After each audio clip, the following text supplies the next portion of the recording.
कैसे हैं आप सभी? आई होप अच्छे होंगे, राइट। चलिए मैं युक्ता प्रजापति चैनल पर आशीष का स्वागत करती हूँ और आज मैं आपके लिए लेके एक्सरसाइज 1.2 का क्वेश्चन नंबर 6 जो कि एग्जाम में पूछा जाता है, तो प्लीज ध्यान से समझिएगा बच्चों। ओके, आइए स्टार्ट करते हैं। देखिए, व्याख्या कीजिए कि 7 × 11 × 13 + 13 और 7 × 6 × 5 × 4 × 3 × 2 × 1 + 5 भाज्य संख्याएं क्यों हैं। तो देखो, सबसे पहली बात तो ये दोनों हमें भाज्य संख्याएं दी गई है, बट ये भाज्य संख्याएं क्यों है उसका रीजन हमें सॉल्व करके बताना होगा, राइट। तो सबसे पहले मैं आपको भाज्य संख्याएं क्या होती है, देन अभाज्य संख्याएं क्या होती है, थोड़ा सा बेसिक पॉइंट समझाती हूँ, उसके बाद दोनों फिर सम सॉल्व करके बताती हूँ, राइट। तो चलिए सबसे पहले हम समझ लेते हैं, ये रही भाज्य संख्याएं जिसे मैं यहाँ पर लिख रही हूँ और इधर मैं लिख रही हूँ अभाज्य संख्याएं। अब देखिए, सबसे पहले हम अभाज्य संख्याएं समझ लेते हैं। तो ऐसी संख्या बच्चों जो किसी अदर टेबल में ना आते हुए ओनली ऑन खुद के टेबल में आती हूँ, वो अभाज्य संख्या कहलाता है। जैसे मैं आपको फॉर एग्जांपल 23 ले लेते हैं। 23 एक ऐसी अभाज्य संख्या है जो 23 खुद के ही टेबल में आती है, अदर किसी टेबल में नहीं आती है। फॉर एग्जांपल हम ले सकते हैं 2 ले सकते हैं, 3 ले सकते हैं, 5 ले सकते हैं, 7 ले सकते हैं। ये संख्याएं सिर्फ ओनली ऑन खुद के टेबल में ही आती है, जो कि अनगिनत है। जहां तक आप ले जाना चाहें वहां तक आप समझ सकते हैं, राइट। अब देखिए, अगर मैं इनका फैक्टर करती हूँ, मतलब इनका अभाज्य गुणनखंड निकालती हूँ, सपोज हमने 11 डिजिट का निकाला, तो क्या हो जाएगा बच्चों इसका फ्रैक्शन 11 × 1 = 11। अगर मैं इसके फैक्टर्स की बात करूँ गुणनखंड की, तो 11 के फैक्टर्स क्या आएंगे, इसके फैक्टर्स आएंगे 11 × 1। तो आप देख रहे हैं यहाँ पर ओनली ऑन 2 संख्याएं आ रही है। तो 2 संख्याएं या उससे कम आती हैं तो अभाज्य संख्याएं कहलाती है, और 2 संख्या से ज्यादा फैक्टर्स आते हैं, गुणनखंड आते हैं, तो वो भाज्य संख्याएं कहलाती है। अब भाज्य संख्याओं में हम एग्जाम्पल ले सकते हैं, 4 ले लेते हैं, 6 ले लेते हैं। ये ऐसी संख्याएं हैं जो खुद के टेबल में तो आती हैं, अदर दूसरे टेबल में भी आती है।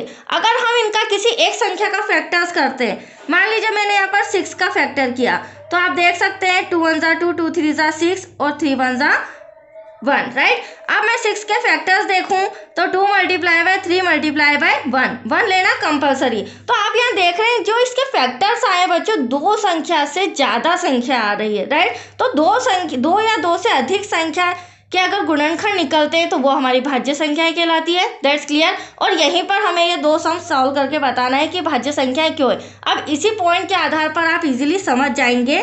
पहले मैं फर्स्ट नंबर का सम रिटर्न कर रही हूँ। हमें दे रखा है 7 × 11 × 13 + 13, राइट। ये हमारा सम है। अब देखिए इसे किस तरह से सॉल्व करेंगे। तो देखो बच्चों, इस सम में हमें यहाँ भी 13 आ रहा है, यहाँ भी 13 आ रहा है, राइट। तो एक 13 मैं यहाँ पर कॉमन ले लेती हूँ।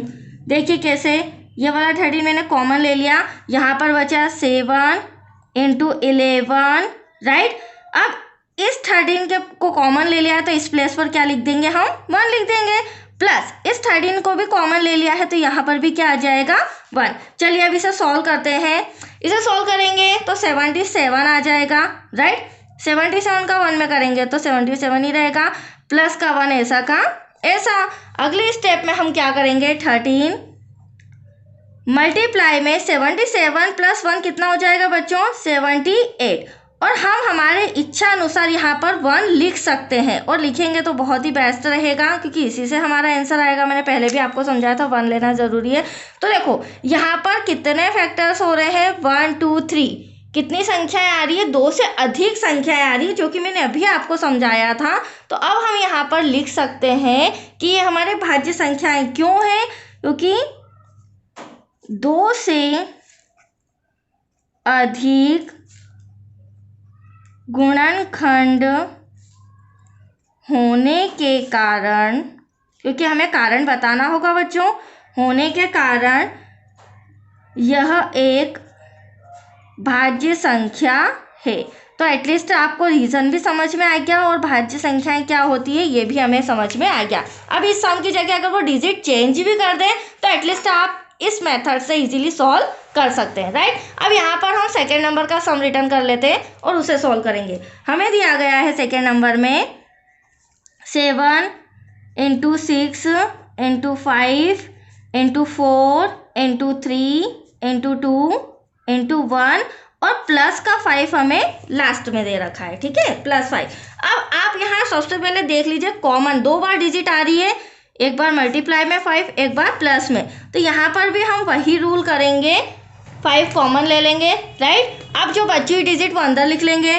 तो 7 मल्टीप्लाई बाय 6 मल्टीप्लाई बाय 5 बाहर आ गया, बचा 1, 4 into 3 into 2 into 1, then plus का 5 बाहर आ गया, तो एटलीस्ट यहाँ पर प्लस का 1 बचा, राइट। अब इसे ब्रैकेट को सॉल्व कर लेते हैं। तो 7 6 हमारा हो जाएगा बच्चों 42। मल्टीप्लाई बाय 1 में लिख भी सकते हैं, नहीं भी, बट लास्ट में हम लिखेंगे जरूर, राइट। यहाँ पर 4 2 8, 8 3 हो जाएगा हमारा 24 प्लस का 1। अब देखिए अगली स्टेप हमारी क्या हो जाएगी। तो आप देख सकते हैं इन दोनों का मैं मल्टीप्लाई करूंगी 42 और 24 का, दैट्स योर आंसर 108, 1008 आ रहा है, राइट। प्लस का 1 ऐसा का ऐसा।